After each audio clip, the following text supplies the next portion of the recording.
आज पहला क्लास है फिजिक्स का। ठीक, पहले जब आप लोग आते हो, मैं ये क्यों बोल रहा हूँ, जब आप 11th में आते हो या 12th में आते हो तो बहुत सीनियर्स आपको ऐसे मिलेंगे, बहुत कोई ऐसा मिलेगा जो आपको बोलेगा कि फिजिक्स डिफिकल्ट है। लेकिन सच बात बताऊं, फिजिक्स से आसान सब्जेक्ट इस दुनिया में कुछ नहीं है। फिजिक्स बेसिकली होता क्या है, आज हम बात करेंगे, डिस्कशन करेंगे आपके फिजिक्स का पहला चैप्टर जो है फिजिकल वर्ल्ड के बारे में। फिजिकल वर्ल्ड, अब ये फिजिकल वर्ल्ड जो चैप्टर है इसमें से आपको एग्जाम्स में कुछ क्वेश्चंस नहीं मिलेंगे। ठीक है, आपको एग्जाम्स में कोई क्वेश्चन नहीं मिलेगा, लेकिन इस चैप्टर को अगर हम समझ लेते हैं तो हमारा एक टोन सेट हो जाता है कि हमें पढ़ना क्या है 2 सालों में, चाहे आप 11th में हो या 12th में हो।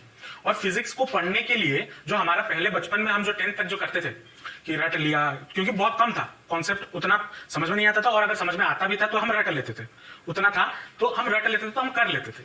लेकिन इन 11th एंड 12th फिजिक्स को आप अगर चाहोगे कि मैं रट लूं तो नहीं हो पाएगा, क्योंकि चीजें इतने हैं, इतने ज्यादा हैं कि आप रटने की कोशिश करोगे तो नहीं होगा। You have to understand this. तो पहला चीज ये दिमाग में आता है कि फिजिक्स है क्या, व्हाट इज फिजिक्स। तो जब ये क्वेश्चन आता है तो बहुत बच्चों के दिमाग में ये आंसर आता है कि फिजिक्स एक ऐसा सब्जेक्ट है जो हमारा जान निकाल देता है। ठीक है, ये सच है, लेकिन हालांकि है नहीं। फिजिक्स हमारा क्या है, जो नेचर है ना हमारा, हम जिधर रहते हैं इस अर्थ में, नेचर में जो भी चीजें होती है और जिस वजह से होती है उसको हम फिजिक्स बोलते हैं। बेसिकली नेचर को ही फिजिक्स बोला जाता है।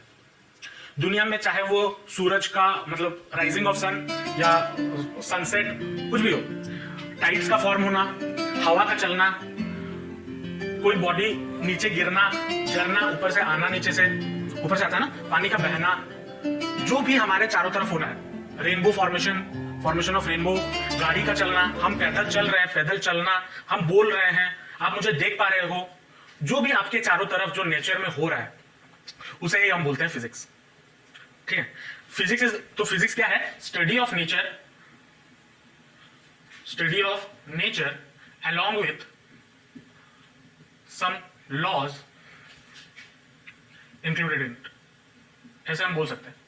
मतलब जो भी दुनिया में जो भी हो रहा है, चाहे वो सनराइज हो या फिर सनसेट हो, ठीक है, वो एक पर्टिकुलर लॉ के अंतर्गत या पर्टिकुलर लॉ में वो बाइंड है। ये दुनिया जो भी चल रहा है, चाहे वो स्पेस हो, सोलर सिस्टम हो, कुछ भी हो जाए, ये पूरा दुनिया एक पर्टिकुलर एक लॉ से बंधा हुआ है। तो एक बहुत बड़े साइंटिस्ट थे, उन्होंने बोला था कि जो भी दुनिया में होता है वो फिजिक्स की वजह से ही होता है। और अगर फिजिक्स ना हो, फिजिक्स बेसिकली क्या है, हमारे चारों तरफ जो चीजें हो रही है, जो भी चीजें हो रही है, उसको स्टडी करना, उसको पढ़ना, उसको समझना, उसे बोला जाता है फिजिक्स। चाहे दुनिया में अगर, जैसे कि फॉर एग्जांपल मैं बात करूं ये पेन की, मार्कर को मैं अगर ऊपर से नीचे फेंकता हूं तो क्या हुआ, गिरा ना। या फिर अगर गाड़ी चल रहा है, यहां से स्टार्ट हुआ, कुछ डिस्टेंस के बाद पहुंचा, तो आपने कुछ एक्सेलरेशन में गया होगा, कुछ वेलोसिटी से आप गए होगे। ये ऊपर से जो नीचे गिरा, क्यों गिरा, गाड़ी आगे क्यों बढ़ा, पीछे क्यों नहीं गया, ये सबको पढ़ना, उसे फिजिक्स बोला जाता है। और उन सबको पढ़ने के लिए जो रिक्वायरमेंट है, जिस चीज का रिक्वायरमेंट है, उसे हम बोलते हैं लॉज। और ये जो सारी चीजें होती हैं, कभी ना कभी कोई ना कोई चीज, जो भी लॉज हमें मिला है, जो भी लॉज हम फिजिक्स में पढ़े हैं, कभी ना कभी कोई ना कोई साइंटिस्ट उसको पहले एक्सपीरियंस किया होगा, उसके बाद उस पर रिसर्च किया होगा, तभी जाके हमें वो लॉ मिला, नहीं तो नहीं मिलता। ठीक है, तो कोई भी चीज हमारे आसपास होती है, फॉर एग्जाम्पल मैं अगर ये पेन को ऊपर से नीचे फेंकता हूं तो ये नीचे गिर रहा है, तो अगर नीचे गिर रहा है, कुछ वेलोसिटी से नीचे गिर रहा है, कुछ वेलोसिटी से नीचे गिर रहा होगा, तो वो वेलोसिटी मुझे कैलकुलेट करना है या वेलोसिटी पकड़ना है। अब अगर आपको क्वेश्चन बोले या कोई एक चीज बोले, आप जाओ 4 माले के बिल्डिंग पे, 4 माले के बिल्डिंग से ऊपर से एक पत्थर फेंको, तो पत्थर फेंकने पे उसका वेलोसिटी कितना होगा, तो क्या आप सच में जाओगे 4 माले का बिल्डिंग ढूंढने और ऊपर जाके पत्थर फेंकोगे? ऐसा तो नहीं है। हमारे पास फॉर्मूला है, फॉर्मूला में पुट करो, आंसर निकल जाएगा। तो वो जो फॉर्मूला बना, वो कहां से बना, इधर से ही बना। तो फिजिक्स को या फिर साइंस को पढ़ने के लिए हमें 2 चीजों की जरूरत होती है। एक होता है इमेजिनेशन, आप कितना अच्छा इमेजिन कर सकते हो। जो भी जितने भी बड़े बड़े फिजिक्स के साइंटिस्ट हैं या फिजिसिस्ट हैं, वो बहुत अच्छा इमेजिन कर सकते थे। ठीक है, इमेजिन करते थे, इमेजिन करने के बाद उस चीज को वो अपने पेपर में या कॉपी में लिखते थे, और तब जाके एक लॉ बनता था या फिर एक रूल बनता था। एक तो चाहिए इमेजिनेशन। अब इमेजिनेशन के बाद अगर कोई भी चीज आप करो फिजिक्स में, फॉर एग्जाम्पल मुझे अगर वेलोसिटी कैलकुलेट करना है, तो मुझे कैलकुलेट करने के लिए क्या चाहिए होगा, मैथमेटिक्स चाहिए होगा। तो मैथ्स में भी नॉलेज होना जरूरी है फिजिक्स को पढ़ने के लिए। ठीक है, तो एक तो चाहिए हमें इमेजिनेशन, दूसरा चाहिए नॉलेज ऑफ मैथमेटिक्स। बहुत ही फेमस कोट है, अगर साइंस में साइंस का अगर राजा होता है तो मैथ्स उसकी रानी होती है। फिजिक्सियन और मैथमेटिशियन दोनों आपस में लड़ते रहते हैं, घर में होता है ना, मम्मी पापा लड़ते रहते हैं लेकिन दोनों साथ में ही रहते हैं। वैसे ही ये है फिजिक्स और मैथ्स, दोनों एक दूसरे के अलावा इनकम्प्लीट है। लेकिन मैथ्स कभी कभी बोल देता है कि फिजिक्स की वजह से हमें इतना कैलकुलेशन करना पड़ता है, क्योंकि वो इतना सोच लेते हैं, सोचने में क्या पैसा जाता है, लेकिन कैलकुलेशन कौन करेगा? मैथमेटिशियन। और मैथमेटिशियन फिजिसिस्ट बोलते हैं हम अपना काम करो, तुम अपना कैलकुलेशन करो, तुम अपनी इमेजिनेशन मत घुसाओ, तुम अपना कैलकुलेशन करो। तो मैथ्स और फिजिक्स का होना, फिजिक्स और मैथ्स का होना कोई बड़ी बात नहीं, दोनों एक दूसरे के अलावा इनकम्प्लीट है, और दोनों अगर साथ में रहेंगे तभी जाके तुम कोई चीज को स्टडी कर पाओगे। क्योंकि अगर मान लो एरोप्लेन जा रहा है तो वो कितना स्पीड पे होगा तभी जाके वो लैंड से टेक ऑफ करेगा, तो वो भी फिजिक्स ही है। क्योंकि जो इंसान एरोप्लेन को डिजाइन किया होगा उसके दिमाग में कुछ तो कुछ होगा, और अगर वो ऊपर जाएगा तो उसका वेलोसिटी भी उतना होना चाहिए ताकि वो टेक ऑफ कर पाए या उड़ पाए, तो उसको कैलकुलेट करेगा कौन? मैथ्स। तो मैथ्स और फिजिक्स दोनों इंटरलिंक्ड है।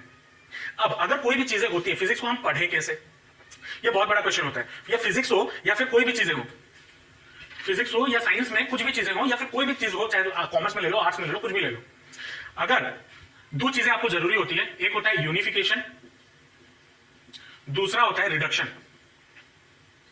ये यूनिफिकेशन क्या है और रिडक्शन क्या है, इस चीज को समझते हैं। मान लो मैं जो अभी बोला, ये एक बॉडी है, इसको मैंने नीचे फेंक दिया, ठीक है। अब नीचे जब आ रहा है तो इस जगह पे भी उसका कुछ वेलोसिटी होगा, इस जगह पे भी वेलोसिटी होगा, और हर जगह पे जब वेलोसिटी होगा तो डिस्टेंस भी अलग अलग होगा सबके लिए। तो उस चीज को कैलकुलेट करने के लिए मुझे क्या करना होगा? पहले इस वाले चीज को डिवाइड करना होगा छोटे छोटे स्टेप्स में।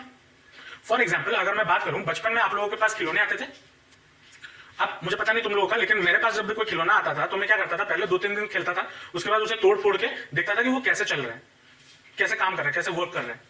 वो हर एक इंसान के मन में वो होता है कि वो देखना चाहता है कि उस अंदर वो कैसे काम कर रहा है। वैसे जो साइंटिस्ट लोग हैं वो भी थोड़े ऐसे बच्चे टाइप है, वो हर किसी की चीज में घुस के देखना चाहते हैं कि ये काम कैसे करता है।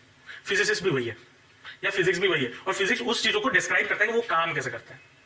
और उसको करने के लिए हमारे पास दो चीजें हैं, यूनिफिकेशन और रिडक्शन। रिडक्शन का मतलब होता है कोई भी एक बड़े कॉम्प्लेक्स प्रॉब्लम को या कॉम्प्लेक्स चीज को छोटे छोटे पार्ट में तोड़ देना, हर एक के बारे में पढ़ना, स्टडी करना, उसके बाद उसको कंबाइन करना। तो वो जो प्रोसेस ऑफ ब्रेकिंग डाउन है उसे बोला जाता है आपका रिडक्शन। और यूनिफिकेशन क्या है? जब हर चीजों को तोड़े आपने छोटे छोटे पार्ट में, हर जो छोटा छोटा पार्ट है उस चीज को पढ़ना, उस चीज को स्टडी करना, उसी चीज को बोला जाता है यूनिफिकेशन। समझ में आ रहा है? तो फिजिक्स में चाहे आपको कैसा भी कॉम्प्लिकेटेड क्वेश्चन मिल जाए, आपको हमेशा क्या करना है, चाहे वो फिजिक्स हो, मैथ्स हो, केमिस्ट्री हो, आपको क्या करना है, बस उसको सिंपल छोटे छोटे स्टेप्स में तोड़ देना है। तोड़ने के बाद हर एक स्टेप को सॉल्व करना है, तो आपको अल्टीमेटली फाइनल आंसर मिल जाएगा। बच्चे वहीं पे गलती करते हैं कि वो इस चीज को तोड़ते नहीं है, समझ नहीं पाते फिजिक्स क्या है, और समझोगे नहीं तो नहीं कर पाओ। तो फिजिक्स का मेन चीज ये बोलता है कि आपको कोई भी कॉम्प्लेक्स चीज दे दे, आप उसको पहले तोड़ डालो, तोड़ने के बाद उसको सॉल्व करो, ठीक है।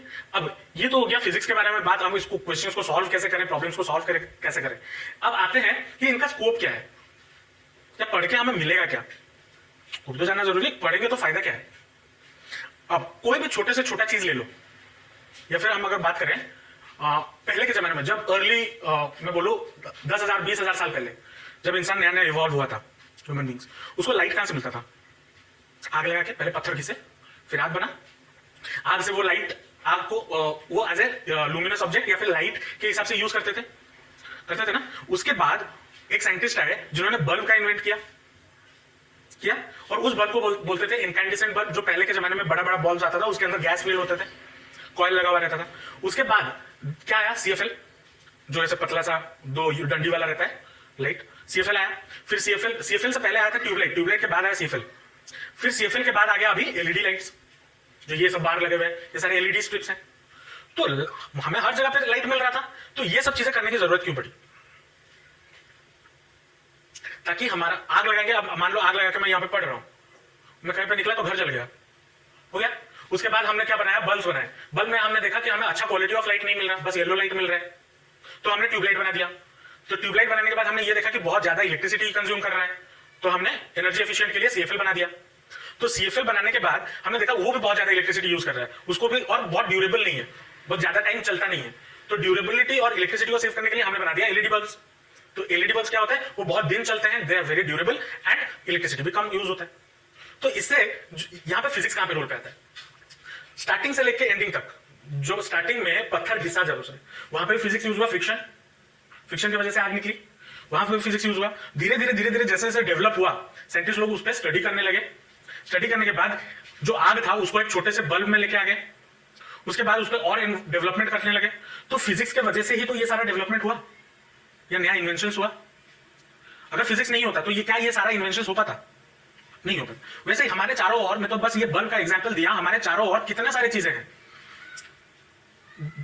तो फिजिक्स हमें क्या बोलता है, फिजिक्स हमें क्या देता है? It helps in growth of our या development of our, development of us, हमारा डेवलपमेंट के लिए फिजिक्स यूज हो सकता है ना। अब अगर और भी एग्जांपल के बारे में बात करें, पहले हम कैसे चलते थे, मतलब ट्रांसपोर्टेशन, मोड ऑफ ट्रांसपोर्टेशन क्या होता था? ऐसे बोट से जाते थे या पैदल चलते थे? पैदल चलने के बाद पहले इन्वेंट हुआ साइकिल। और साइकिल में भी ऐसा नहीं है कि अचानक से ये जो मेरा जो साइकिल बाहर रखा हुआ है वैसा साइकिल आ गया। पहले लकड़ी से बना, लकड़ी के बाद धीरे धीरे उसमें मेटल्स ऐड करने शुरू किए, तो उसमें भी इन्वेंशन हुआ। तो फिजिक्स के वजह, और हम आज के डेट पे एक गियर साइकिल मिल जाता है और अच्छा खासा साइकिल मिल जाता है। तो इसमें क्या होता है कि जो फिजिक्स में जो हमें टेक्नोलॉजी में एडवांसमेंट मिला, that is due to physics. और फिजिक्स में हमें उतना सोचा, हमने अपना काम इजी करने के लिए हमने फिजिक्स का या साइंस का मदद लिया। तो अगर फिजिक्स के स्कोप के बारे में बात करें तो हर जगह पे इसका स्कोप है, कहीं पे भी चले जाओ। स्कोप मतलब इसको पढ़ने पे हमारा फायदा क्या होगा। आप कहीं पे भी चले जाओ, कोई भी इन्वेंशन का अगर आपको पता चलता है, या मुझे पता नहीं कल को आप लोग साइंटिस्ट बनोगे या नहीं, या कुछ भी बन सकते हो।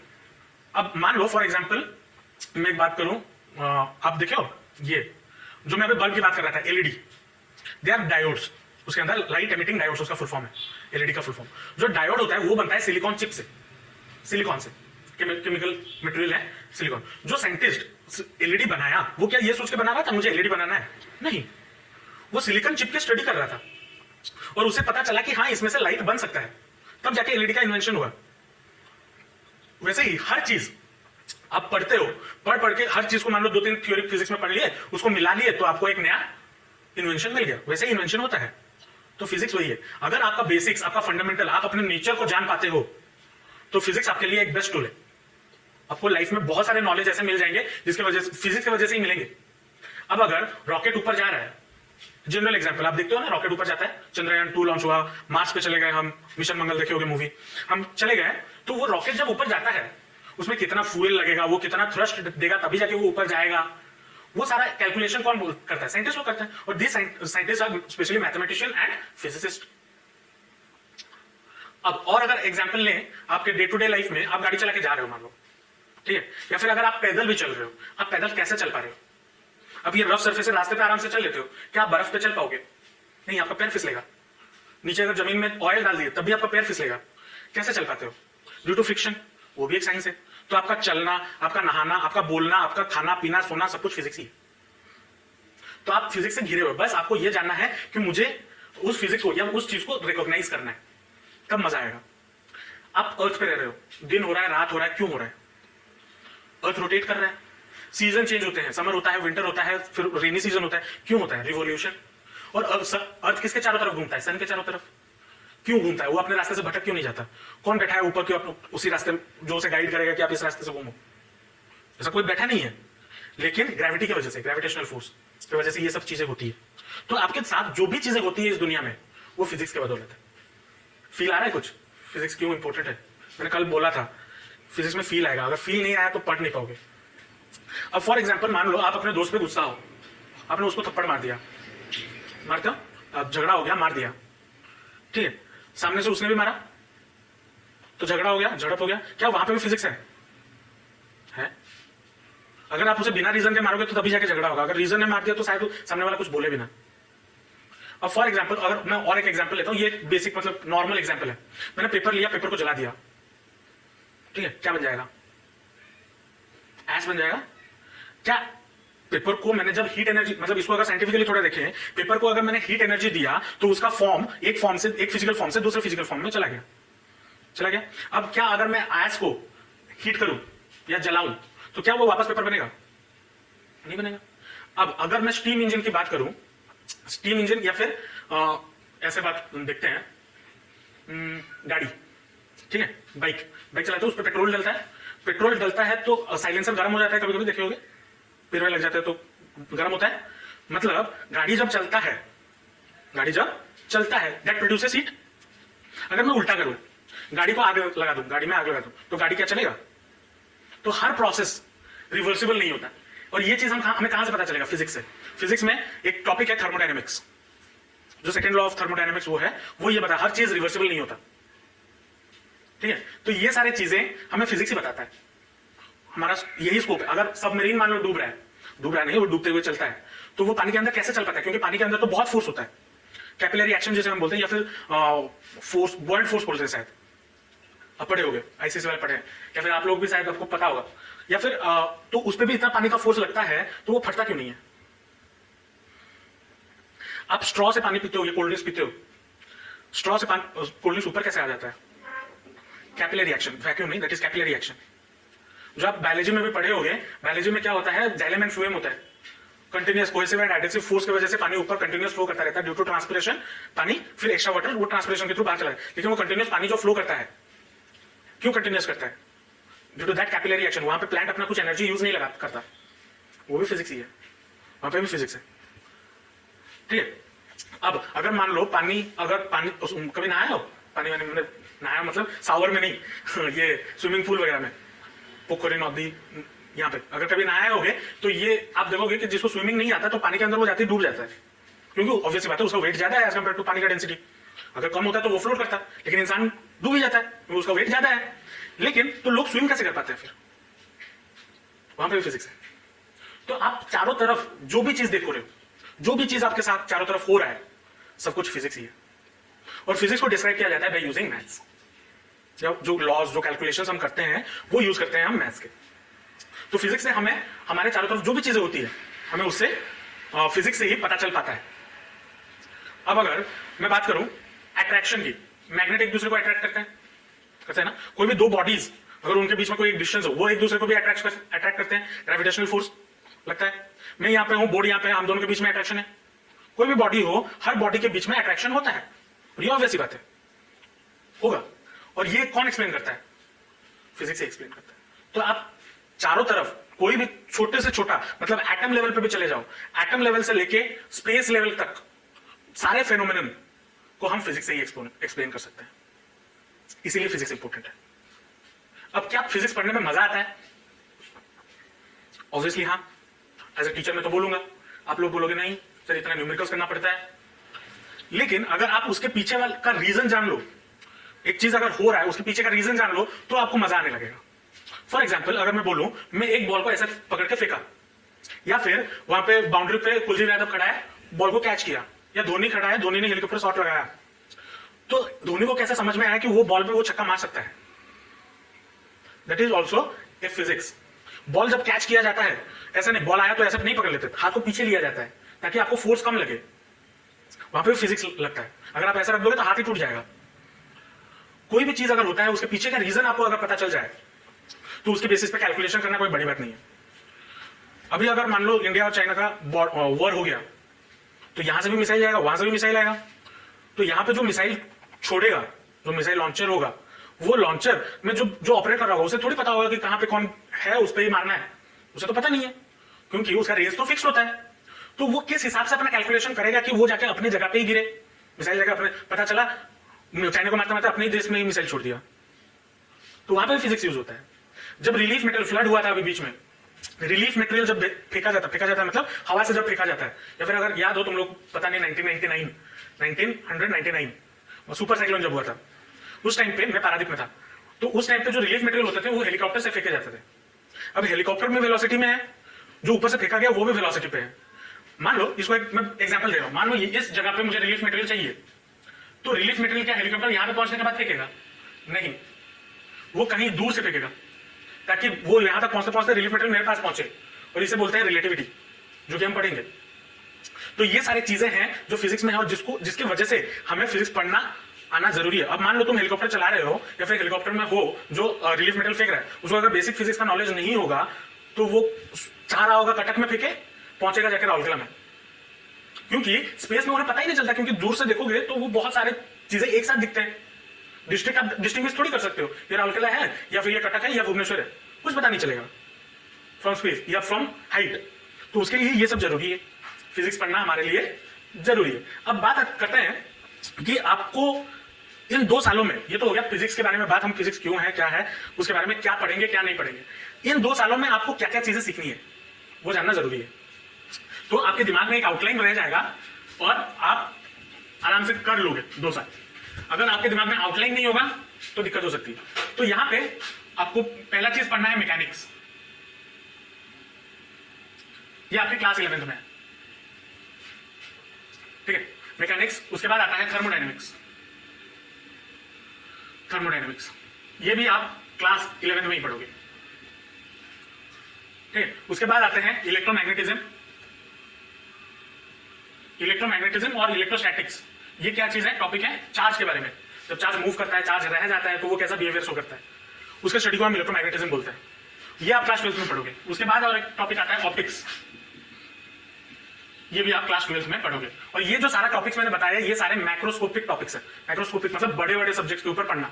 उसके बाद माइक्रोस्कोपिक सब्जेक्ट भी आते हैं, जो कि है एटम्स, न्यूक्लियस, सेमीकंडक्टर्स, इन सब के बारे में भी आपको पढ़ना है। ये सारे टॉपिक्स 12th में। 11th में माइक्रोस्कोपिक में उतना कुछ है नहीं। 11th में आपको बस मैकेनिक्स पढ़ना है और थर्मोडायनेमिक्स पढ़ना है। बेसिकली ऊपर ऊपर से बता रहा हूं, डिटेल में तो हम जाएंगे ही जाएंगे। अब इलेक्ट्रोमैग्नेटिज्म में क्या होता है, चार्जेस के बारे में पढ़ते हैं, चार्ज के बिहेवियर के बारे में पढ़ते हैं, इलेक्ट्रोमैग्नेटिक वेव्स के बारे में पढ़ते हैं, ये घर में जो बिजली चल रहा है उसके बारे में पढ़ते हैं, क्यों चल रहा है, कहां से आया, क्या हुआ, कब पैदा हुआ, उसके बारे में पढ़ते हैं। ऑप्टिक्स होता है आपके लाइट के बारे में, reflection, refraction, prism, lens, rainbow formation, ये सब चीजें हम ऑप्टिक्स में पढ़ते हैं। टेलीस्कोप, बाइनोकुलर, ये सब जो चीजें होती है, ये सारे लाइट से रिलेटेड चीजें हम क्लास 12 में पढ़ेंगे। अभी 11th में पहला चीज जो आता है मैकेनिक्स। मैकेनिक्स में क्या आएगा कि कोई भी बॉडी अगर मोशन में है, रेस्ट में है, घूम रहा है, फिर रहा है, ग्रेविटी, इन सब के बारे में हम स्टडी करेंगे इन दिस कैटेगरी मैकेनिक्स में। Motion in 1 dimension, motion in 2 dimension, motion in 3 dimension, इन सब के बारे में हम मैकेनिक्स में स्टडी करेंगे। पुली, अरेंजमेंट ऑफ पुली, मतलब गांव में कुआं खींचते थे, देखे होगे, कुआं में पुली खींचते थे तो कितना फोर्स लगाए तो वो ऊपर आएगा। आप अगर लिफ्ट में हो, ये बहुत अच्छा एग्जांपल है, अगर आप लिफ्ट के अंदर हो तो आपका वेट, आप मान लो यहां पे मैं अपना वेट वजन किया जो कि है मान लो 60 kg, हालांकि है नहीं, मान लो 60 kg है।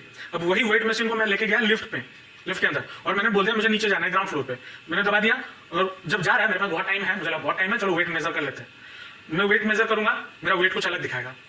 जब मैं ऊपर आऊंगा मेरा वेट कुछ अलग दिखाएगा, तो दिमाग खराब होगा या नहीं? क्या बोलोगे, हेलो वेट मशीन खराब है, दुकानदार के मुंह पे फेंक के आते हैं। लेकिन वैसा नहीं होता, दैट इज, वो क्यों होता है, that is due to gravity. Gravity की वजह से हमारा वेट चेंज हो जाता है इनसाइड द लिफ्ट। हालांकि वेट चेंज नहीं होता, लेकिन जो रीडिंग हमें वेट मशीन में दिखाता है वो चेंज हो जाता है। तो इन सब के बारे में पढ़ेंगे इन क्लास 11। उसके बाद आ जाता है थर्मोडायनेमिक्स। थर्मोडायनेमिक्स में क्या है, अगर कोई मॉलिक्यूल्स या कोई चीज, गैस है, कुछ भी है, उसका टेम्परेचर, उसके टेम्परेचर की वजह से हमारे आसपास क्या चेंजेस होते हैं, उसमें स्टीम इंजन जो आजकल चलता है, पहले चलता था स्टीम इंजन, ट्रेन चलता था ना, स्टीम इंजन, आजकल आरएसपी में भी है स्टीम इंजन, कोयला जैसे इलेक्ट्रिसिटी प्रोड्यूस होता है, स्टीम इंजन, फिर डीजल इंजन, इन सब के बारे में इस टॉपिक पे पढ़ेंगे थर्मोडायनेमिक्स में। ये आपका क्लास 11 और क्लास 12 का आपका एक बैकग्राउंड है। अब इसमें जो बेसिक फोर्सेस, अब जो आज की क्लास में मैं बताना चाहता हूं, जो बेसिक फिजिक्स का एक चीज है, जो फोर्सेस होते हैं, ठीक है, जो हमारे फोर्सेस होते हैं या फंडामेंटल फोर्सेस है दुनिया में, 4 बेसिक फंडामेंटल फोर्सेस हैं। ये आपको पता होगा या नहीं? नहीं पता, चलो 4 बेसिक फंडामेंटल फोर्सेस हैं। एक होता है आपका ग्रेविटेशनल फोर्स, उसके बाद आता है वीक न्यूक्लियर फोर्स, उसके बाद आता है स्ट्रॉन्ग न्यूक्लियर फोर्स,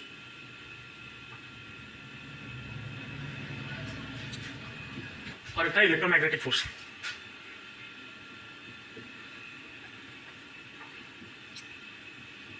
ये बेसिक फंडामेंटल फोर्सेस होते हैं जो हमारे वर्ल्ड में पाए जाते हैं।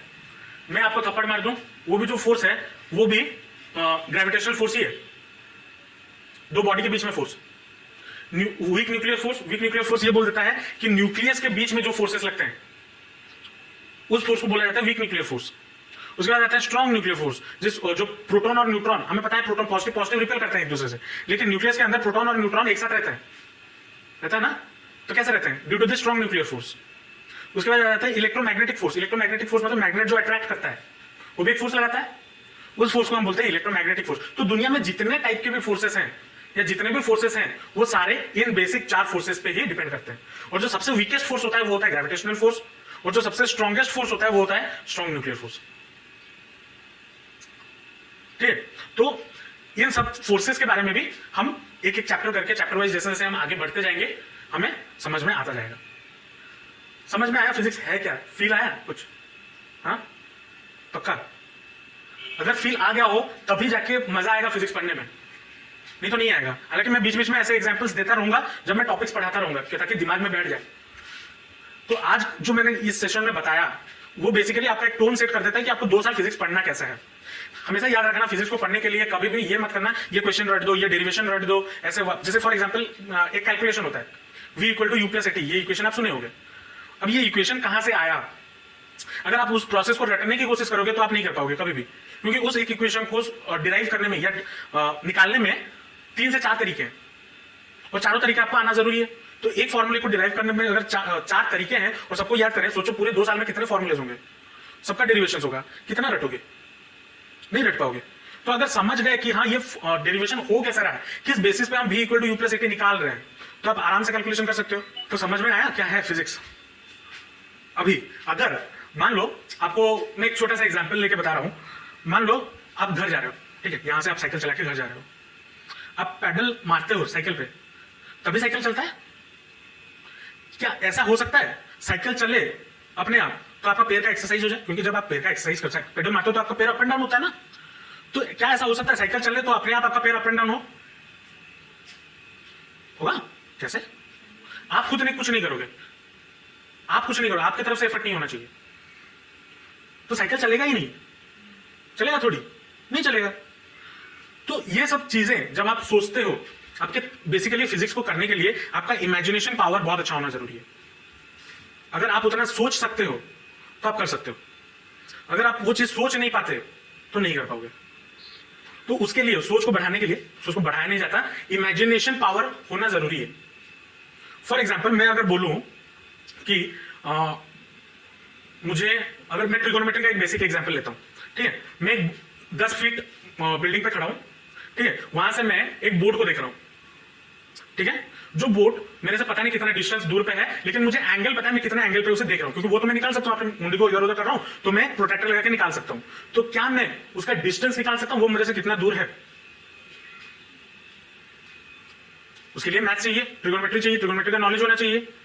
लेकिन अब इस जगह पे अगर मैं आपको एक्चुअल में, क्या आप उस बिल्डिंग में चढ़ के आपको डिस्टेंस निकालना पॉसिबल है आपके लिए? नहीं। लेकिन फिजिक्स में अगर आप इमेजिन कर सकते हो तो इमेजिनेशन से वो चीज पॉसिबल है। तो जब भी ऐसा चीज बोला जाए, या फिर मान लो फॉर एग्जांपल ये बोला गया कि 2 गाड़ी जा रहे हैं और आपस में दोनों टकरा गए और उसका एक्सेलरेशन ये है, इसने कुछ सेकंड पहले ब्रेक मारा, इसने भी कुछ सेकंड पहले ब्रेक मारा, तो क्या कंडीशन ऐसा होना चाहिए कि वो गाड़ी दोनों ना टकराएं? तो आप क्या 2 गाड़ी लेके जाओगे और एक्चुअल में टकराओगे? नहीं ना। तो वहां पे आप फॉर्मूला पुट करोगे। तो लेकिन फॉर्मूला कैसे पुट करें? उस चीज को फील करने के लिए आपको उस जगह पर रह के इमेजिन करना होगा। मान लो मैं गाड़ी चला रहा हूं, मेरे सामने से मेरे पापा गाड़ी चला के आ रहे हैं, तो मैं कितने डिस्टेंस पे ब्रेक मारूं ताकि हम दोनों का टकराना ना हो? आपको उस जगह पे जाके देखना होगा। तो वो कैसे कर सकते हो आप? एक्चुअल में तो नहीं कर सकते, आप वो चीज कर सकते हो बस अपने इमेजिनेशन से। तो अगर आप इमेजिन करना स्टार्ट कर लिए तो फिजिक्स में ऐसा कोई क्वेश्चन नहीं है, ऐसा कुछ नहीं है जो आपसे नहीं होगा। Physics is all about imagination, और मैथमेटिक्स आपको हेल्प करता है कैलकुलेशन करने में। अगर आपका मैथ्स अच्छा खासा है, ठीक ठाक आप कर लेते हो और आपका इमेजिनेशन पावर अच्छा हो गया तो फिजिक्स में आपको कोई रोक नहीं सकता। इतना इजी है फिजिक्स। लेकिन अगर आपका मैथमेटिक्स खराब है और आप इमेजिन अच्छा कर लेते हो तब भी काम बर्बाद, क्योंकि कैलकुलेशन में गलत कर दोगे। और अगर मैथ्स अच्छा है, इमेजिन नहीं कर पा रहे हो, तो किस जगह पे क्या वैल्यू पुट करोगे वो अच्छे से नहीं कर पाओगे, तो तब भी काम बर्बाद। तो फिजिक्स को सॉल्व करने के लिए मैथ्स का उतना कैलकुलेशन वो प्रैक्टिस से आ जाएगा, लेकिन बेसिक आपको अपना इमेजिनेशन पावर बढ़ाना है। और इन 2 सालों में मैं ये ट्राई करूंगा कि आप लोगों का वो इमेजिनेशन पावर में एनेबल कर सकूं, जिससे आप सोच पाओ कि ये हो रहा है। फॉर एग्जांपल आपने ये मूवी देखा होगा सुपर 30, देखा होगा ना? तो वो एक सीन आता है वहां पे जब उसको बोला जाता है कि एक एक गाड़ी चल रहा है, ट्रेन चल रहा है और एक एक डिब्बा निकाल दिया जाए तो इंजन का कितना वेलोसिटी होगा अकेले का? ये एक शायद ऐसा कुछ क्वेश्चन था। या फिर अगर मैथ्स में पूछा जाए, आपके पास एक अंडे हैं, आपके पास 2 अंडे हैं, मान लो आपके साइड में कोई है, उसके पास जब गया वो डबल हो गया, उसके बाद और जो बैठा था उसके पास डबल हो गया, मतलब आपके पास 1 था, आपके पास जब आया 2 हो गया, 2 के बाद 4 हो गया, 4 के बाद 8 हो गया, 8 के बाद 16 हो गया, ऐसे डबल होते गया। और लास्ट में जो बच्चा है, 100 बच्चे ऐसे बैठे हुए हैं, 100 बच्चे के पास जब अंडा पहुंचेगा उसके पास कितना अंडा होगा? उसके लिए एपीजीपी है मैथ्स, आप कर सकते हो, ठीक है। और दूसरा क्या क्वेश्चन था, मान लो रूम में 30 बच्चे हो, आप हर बच्चे से हैंडशेक किए, तो टोटल उस रूम में कितने हैंडशेक्स हुए, ये भी मैथ्स है। लेकिन आपको इमेजिन तो पहले करना होगा कि इतने दोस्त हैं मेरे, मैं अकेला अपने आप से तो हैंडशेक नहीं करूंगा थोड़ी, मैं बाकी सबके साथ करूंगा। वैसे ही हर बच्चा अपने आप के साथ तो नहीं करेगा, वो बाकी सबके साथ करेगा। तो वो इमेजिनेशन है। बस मैं अगर इमेजिन ना करके बस पूरा खाली मैथ्स डाल दिए तो आप अपने आप को भी काउंट कर लोगे, क्योंकि एक बच्चा 30 के साथ कर रहा है तो 30 बच्चे सबके साथ करेंगे, तो 30 × 30 कर लिया आप। वैसे नहीं होगा, क्योंकि आप अपने आप से तो नहीं करोगे। तो ये सारी चीजें इमेजिनेशन और कैलकुलेशन से ही बनता है फिजिक्स और मैथ्स। कैलकुलेशन से आपको आंसर सही मिलेगा, जिससे आपको मजा आएगा कि हाँ चलो मैंने ये कर लिया तो मेरे से हो गया। और इमेजिनेशन पावर से आपको क्या मिलेगा कि इस जगह पे मैं अगर ये पुट करूं तो क्या होगा। अगर वो चीज नहीं होगा, इमेजिनेशन पावर आपका अच्छा नहीं होगा, तो आप फिजिक्स नहीं कर पाओगे। तो ये 2 साल में हम ये कोशिश करेंगे, 2 साल छोड़ दो, मैं पहले 1 साल के 11th के बारे में बात करता हूं। 11th में मैं ये आप लोगों का ट्राई करूंगा कि आपका इमेजिनेशन पावर बढ़ जाए। अगर आप इमेजिन कर लिए तो फिजिक्स आपसे हो गया, ठीक है। ट्यून सेट हो गया फिजिक्स का। नेक्स्ट क्लास से फिजिक्स का हम चैप्टर शुरू करेंगे, chapter number 2, units and dimension, ठीक है। उसके साथ अपना पढ़ाई कंटिन्यू होगा। अब यूनिट्स एंड डायमेंशन वो भी एक ऐसा चैप्टर है जिसमें हम ये नहीं कि फिजिक्स में ही पूछ जाएंगे। अभी तो फिजिक्स का ट्यून सेट हुआ, अब फिजिक्स में जाएंगे तो हर कुछ चीजों का डिफाइन करना। मैं आपको इंसान बोलता हूं या आप मेरे स्टूडेंट्स हो, मैं आपका सर हूं। आप मेरे स्टूडेंट्स क्यों हो? क्योंकि आप मेरे से पढ़ते हो। मैं आपका सर क्यों हूं? क्योंकि आप मेरे से पढ़ते हो। वैसे ही फिजिक्स में इसको ये 1 मीटर है, क्यों उसे 1 मीटर बोला जाएगा? क्यों 1 किलो होगा? ये कौन डिसाइड करेगा कि 1 किलो में इतना ही अमाउंट आता है? वो सब चीजें हम फिजिक्स में चैप्टर नंबर 2 में पढ़ेंगे। उसके बाद जाके रियल फिजिक्स शुरू होगा, जो कि है काइनेमेटिक्स या फिर mechanics, chapter number 3। Chapter number 2 खत्म करने में पढ़ने में ज्यादा टाइम नहीं लगेगा, 2 से 3 क्लासेस लगेंगे, लेकिन आपका कॉन्सेप्ट अच्छे से क्लियर हो जाएगा, ठीक है। चलो, टोन सेट हो गया पूरा, मिलते हैं नेक्स्ट क्लास नए चैप्टर के साथ, ठीक है। चलो बाय।